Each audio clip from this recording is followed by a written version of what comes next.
ubwo mutima mweranda wahawe waramwakiriye, wamushikanye mu cumba canke yagumye muri saro, ubwo ntiyagumye mw'ibaraza, mushikane mu cumba yikoreye, agukoreshe, umwumvirize, umubaze, agufashe gushishoza.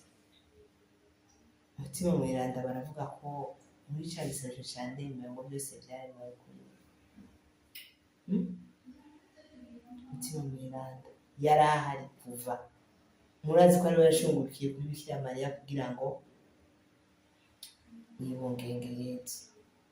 Mutima mweranda niwe yavugishije abahanuzi. None mukristo mugenzanje, mutima mweranda wawe umuha ikibanza kirihe?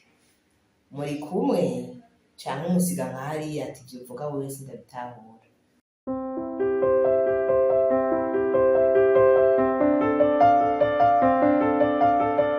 ya Vibe TV, iteka ryanje, iteka ryacu, ukwemera kubyara ubuzima. Mwanditse canke mwiriwe bivanye naho muherereye, n'amahoro mumeze neza. Ego Giselle Mbandari kuri mikro uko mumenyereye mu kuzagira ya Vibe TV. Ndagarutse rero duheraheze yashakuri ya nyuma igira kane mu mashakure agize irozari nyeranda, igisabisho cyeranda cyane cy'irozari. Twavuganye ko ari shakure zine, y'ubunezereza, y'umuco, y'ububabare.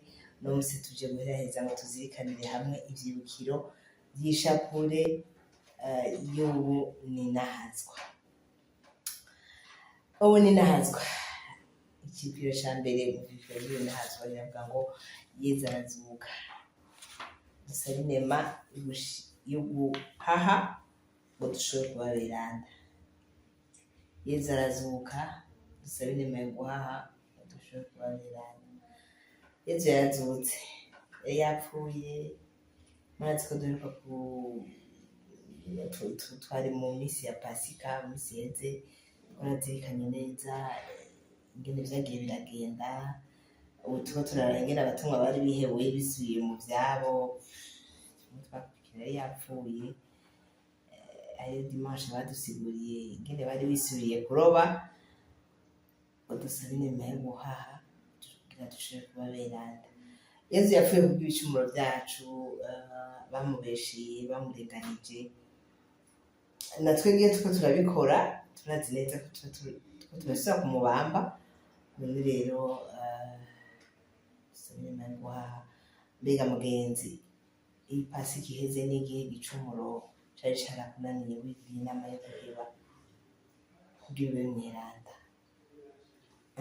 Ni ikihe kintu wavuze ati ubu rero ndahashe kubwa Yezu ingene yababaye sinzosubira? Twirimbure turabe kya kintu catunaniye, kiya kintu kidufatiriye, tuvuge duti turahashe tuzosubira. Iki cibukiro kijanye na verset biblique ivuga ngo pourquoi cherchez-vous parmi les morts celui qui est vivant? Luc 24 verset 25, Luka 24:45, ngo kuki murondera ubuzima mu bapfuye? Kubera iki uguma uja kwivayanga mu vyaha kandi wazukanye na Yezu? Kubera iki uri muzima witwa ngo urazi Imana mugabo ushaka kuguma uri mu bapfuye? Witwe igipfu. Zuka, ba muzima kugira ushobore kuba beranda. Murakoze cane. Icibukiro ca kabiri kiravuga ngo mu vyibukiro vy'ubunazwa nyene turabandanya kuvuga ngo Yezu arurira mw'ijuru, dusabe inema yo kwifuza ivyiza vy'ijuru. Abantu usanga ko barivugira ngo dusabe ngo iherezo ryiza. Ugasanga no ngaho ariko arapambana yirukanga ashaka kwama ariko aronka ihema za misi yose n'akavinyo, akibaza ngo nzorya ubuzima, reka ndire ubuzima bwanje nkiriho. Mbega urashariho, none uzohereza hehe? Iherezo ryawe naryo nirihe? Ega bizohera. muri uyu mwanya uracariho urumva ko urya ubuzima uryoherwa, none iherezo ryawe ni irihe mugenzi? Ko biri kose hari iherezo ry'umuntu, kandi twese dushaka ijuru. None ushaka uzoguma uruje kuguma muri uwo muruho wo kw'isi? Kuko kw'isi naho woryoherwa gute? Ibikuruhisha ntubibura. None bihora bigushikira ukiyumvira ko wifuza ijuru mbega? Urumva wifuza kunezerwa imyaka myinshi, kuko iyo twabaye mu byiyumviro by'Imana niyo tubaho turi ku isi, niyo tuzoba twarapfuye, nibaza ko iyo tuzoba turi ku isi ariyo mikeya. None urashaka kuzobaho uryohewe muri ya myaka myinshi usigaje? Irya myaka yindi yose usigaje uzobaho gute? Uriko witegura gute? Turabe rero mu buzima bwacu, turabe ingene tuko turitegurira ko dushaka ibyiza by'ijuru. Ndabateka kandi bavuga ngo nanizi agatima ku byiza by'ijuru, haleluya, ko mwazutse kumwe na Kristo. Mwarazutse kumwe na Kristo, kandi Kristo yarazutse nawe nyine avuga ati ngiye ndisubiye kwa data ndahejeje. None nawe misiyo yawe niyahera uzoja uzoja gusanga muvukanye Yezu canke uzoja ahandi hantu tutaramenya hariho. Verse ijanye n'iyi kicibukiro iravuga ngo so Jésus qui vient d'être enlevé au ciel en reviendra comme il s'en est allé. Ibikorwa by'abatumwa igice cya mbere karongo 11 Actes des Apôtres chapitre 1 verset 11. Kumonya ngini ko azogaruka avuye muri mwebwe, azogaruka muri mwebwe nyine, munazogaruka musanga. Ikibazo icibukiro ca gatatu turavuga ngo tuzirikane icibukiro ca gatatu tukizirikanye, bakivuga ngo Mana mutima mweranda araza kubatuma dusabe inema yo kumenyesha Imana mu bantu. Mana mutima mweranda araza kubatuma. Harimwo abakarismatike mwarabatijwe muri mutima mweranda, abatari abakarismatike mugana mwebwe mwarahawe confirmation, kandi mutima mweranda tutamufise ntaco shoboka. Ni nawe muhoza Yezu yadusigiye. None bavukanye ubwo mutima mweranda wahawe waramwakiriye, wamushikanye mu cumba canke yagumye muri salo? Ubwo ntiyagumye mw'ibaraza, mushikane mu cumba yikoreye, agukoreshe, umwumvirize, umubaze, agufashe gushishoza. Mutima mweranda baravuga ko muri ca gisabisho ca ndemeye ngo byose vyaremewe kuri mutima mweranda yari ahari kuva. Murazi ko ariwe yashungurukiye kuri Bikira Mariya kugira ngo yibungenge Yezu. Mutima mweranda niwe yavugishije abahanuzi. None mukristo mugenzanje, mutima mweranda wawe umuha ikibanza ikihe? Muri kumwe canke umusiga nka hariya ati ivyo uvuga wese ndabitahura? Twumvire umutima mweranda, tumutahuze, twibuke ko ari umuhoza. Umutima mweranda yaje asanga abatumwa bibanye mu cumba barushe, bafise ubwoba, atinya, badashobora gusubira kuja kuvuga Yezu, bavuga ati umuntu bamwishe twese tuzomuvuga gute?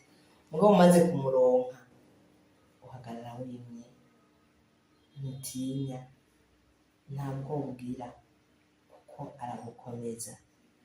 Ngo arakonya ibidadaye, ngo asusurutsa ibyatinvye. Umutima w'ubukomezi, umutima w'ububasha. Ingabirano za mutima mweranda turazizi nyinshi cyane. Dutakambire umutima mweranda, ico cose kitunaniye tumuhamagare aze, anyaruke, atwereke inzira, atuboneshereze harya nyene ubitabona iyo kuraja. Hama ngo dusabe inema yo kumenyesha Imana mu bantu. Mbega uramenyesha Imana mu bantu? canke urindiye ko abamenyeshamana aribo babikora? Aho uri, aho ukorera, ni iki cerekana ko umumenyeshamana mu bantu?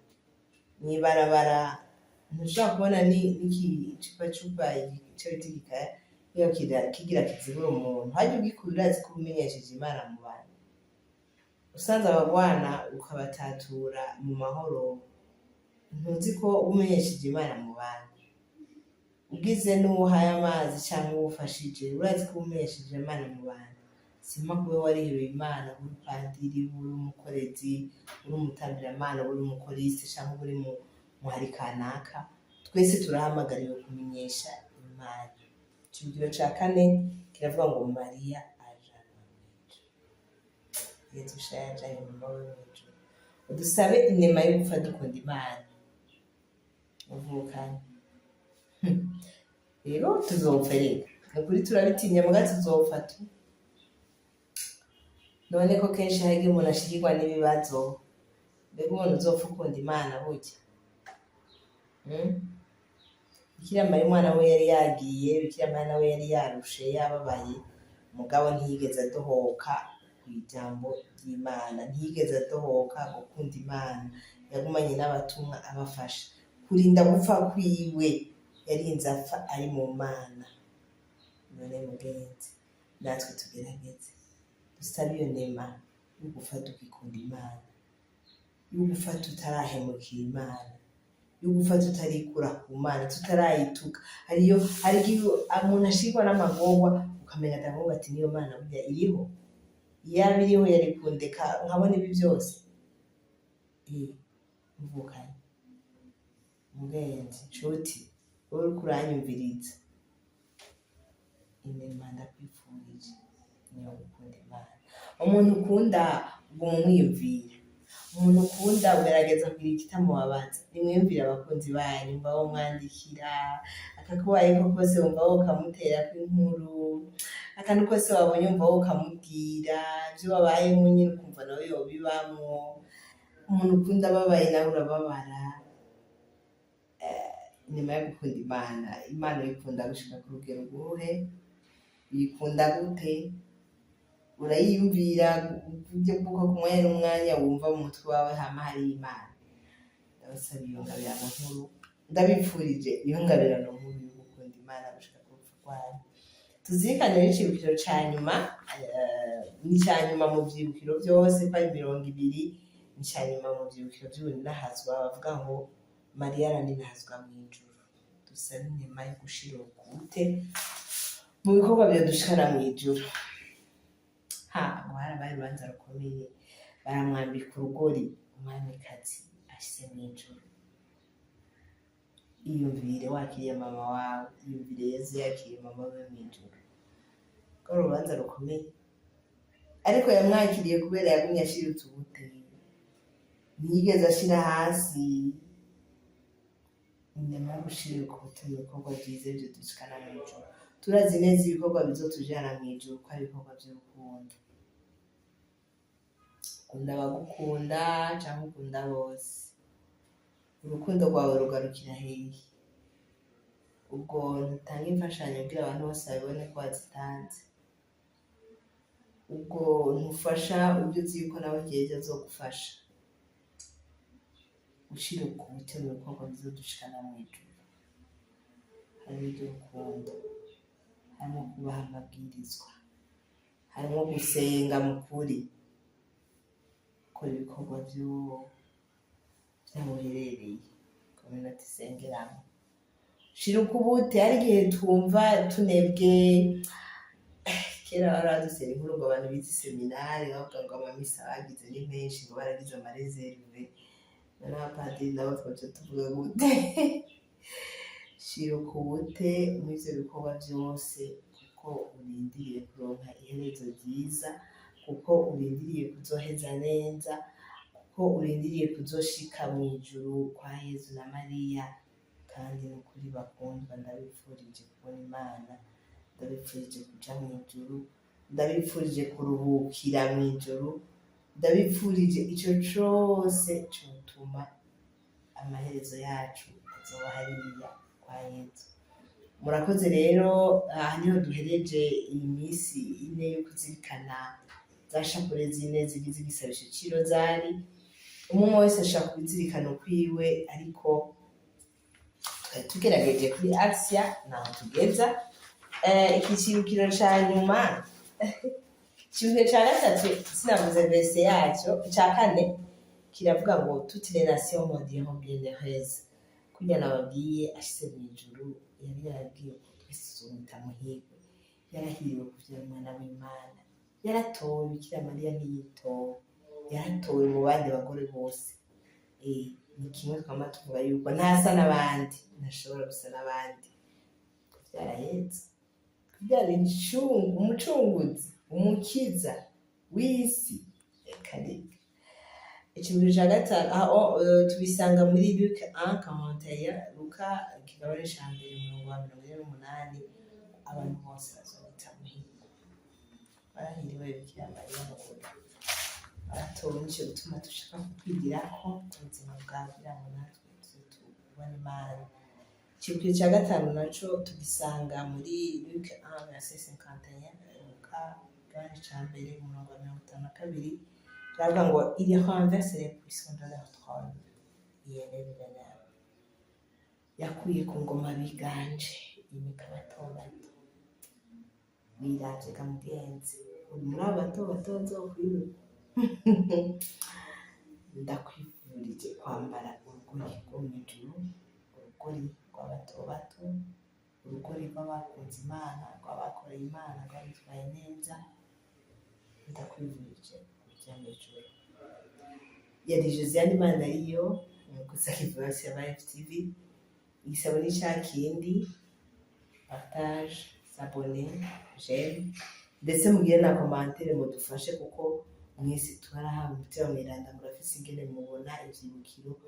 Mutwongerereze, mudufashe kugira ngo tuzirikane vyimbutse ivyibukiro. Tubiravye turabona ko ari ubuzima bwose bwa Yezu, ni kuva Yezu avuka gushika afashwe mw'ijuru atumikira umutima mweranda. Ni ibintu biri muri Bibiliya, si ibintu abantu bikuriye mu mutwe. Iyo rero uzirikanye irozari yose, uzirikanye ubuzima bwose bwa Yezu, kandi bikagufasha mu buzima bwawe mu mpande zose, imigwi yose. Tugire Kristu, birangwa mu bangwe, kwemera kuvyara ubuzima kuri Asia Live TV. Bye.